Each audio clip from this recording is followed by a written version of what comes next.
Omnisphere, like a lot of VST synthesizer plugins, has some pretty powerful features for mapping up the controls of the software synthesizer with the actual physical controls of your MIDI keyboard controller. In this case, the Novation Launchkey. In this video, I'm going to share with you my tips and tricks and techniques for doing the mapping and getting the most important controls available to you hands-on. So yes, I'm sure many long-time followers of the channel will be happy to see a return of the masking tape and the marker pen. It's really important, I think, when you're mapping up your controller, at least in the beginning, before you've got the muscle memory, to make some kind of note of what all the controls do. Otherwise it becomes impossible quickly to keep track of all of that.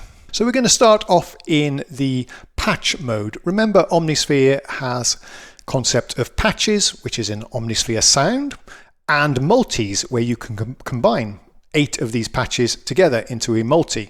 But let's work right now on the patch level. And remember, even in Omnisphere, a patch can contain 4 different layers. We have 2 layers activated for this particular patch today. But let me show you the most important controls I have when working with the patches. Then we'll change over to the multis and I'll show you the controls I've mapped up for those.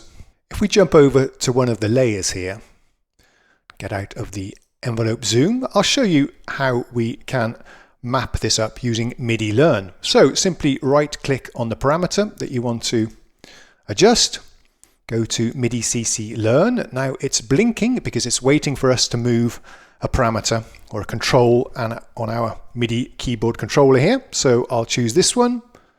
And now we've got that mapped to the filter.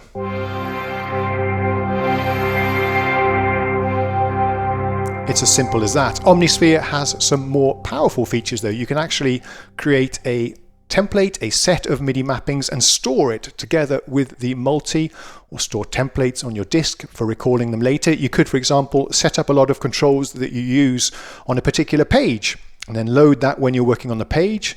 Another set of controls, for example, if you're working on the oscillators or the arpeggiator page. But what I've tried to do now is create a sort of more generic, general set of controls that I can use no matter what page I'm in on the plugin. I'm just going to unlearn what we just did. If we go to the main tab here and then click on the layers view, we can see which layers are making up this particular patch. And I thought the most important thing to do here was to map the volume sliders to the faders here on the Novation. So I've done that, and we can do tricks like this now. Fade in the different sound sources.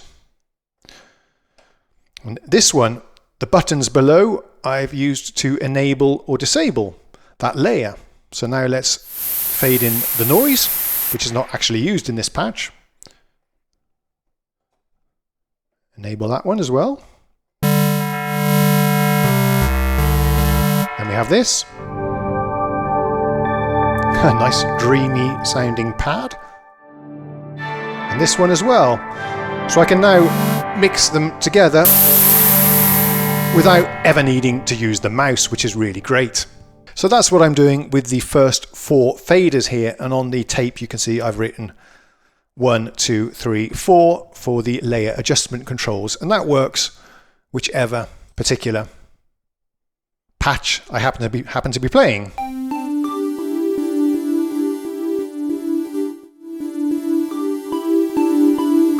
Very convenient.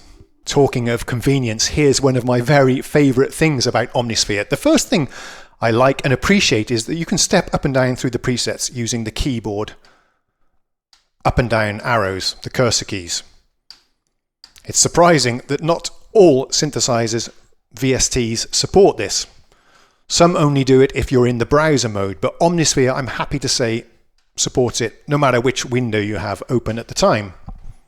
And this, I think, is really important because it soon becomes very tedious to have to let go, get the mouse pointed in the right place, and then click on a preset name. This is much preferable.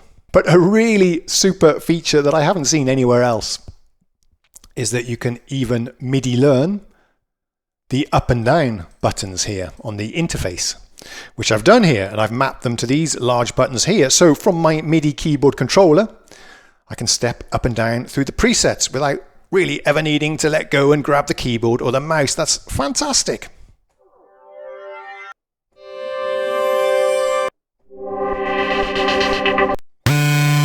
thing we do the most when we're exploring VST plugin instruments is to step up and down through the presets. So I really appreciate being able to do it from my MIDI keyboard controller. Thumbs up to SPECTRASONICS for that. Now, whilst each layer of a patch has its own filter and envelopes, if we go to the main page for the patch, there's also a shared common filter with cutoff and resonance. It's quite a basic filter, but anyway, it's quite good for doing quite coarse adjustments to the sound. So I've mapped those up to these knobs here. Let's take a listen.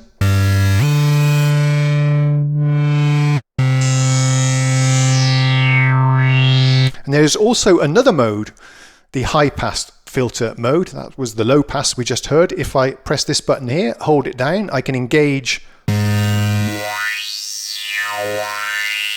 the high pass filter to cut out all of the bottom end mud. There's your low pass filter again, so that's pretty sweet as well.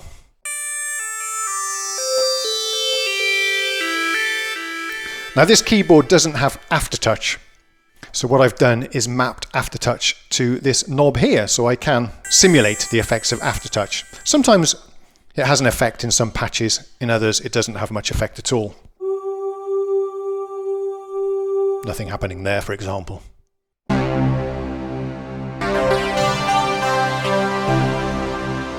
I'm using this button here to switch the effects on and off. I can completely disable all of the effects. Put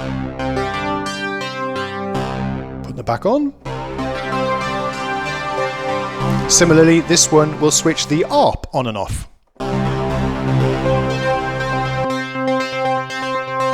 Switch it off. Switch it on. Okay, this is very much still a work in progress, but I think I've been able to map up the most important controls so far. Let's switch over to the multi-page and experiment a little bit with how we can control the different parts of a multi-performance sound. We'll click here just to load up one of the random multis.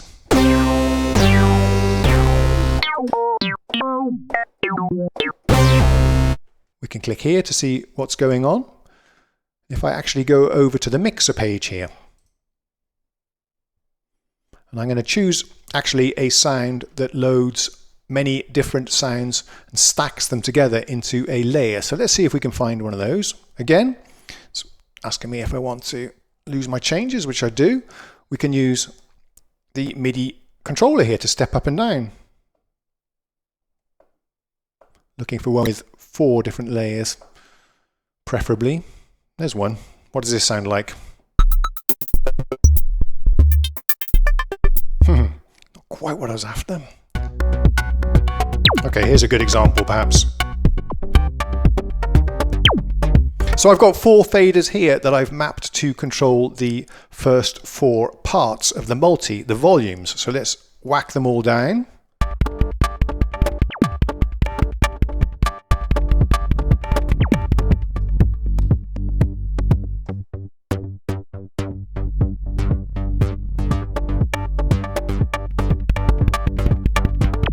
Yeah, you get the idea. So if we go into the utility page here, or the utility menu, we can see all of the options that we have for us, where we can even save a template, load a template for recalling it. So you could have different templates for different MIDI controllers or different workflows depending on what you're using or programming in the plugin. Very nice. There's even a web page you can open where it will list all of your current assignments.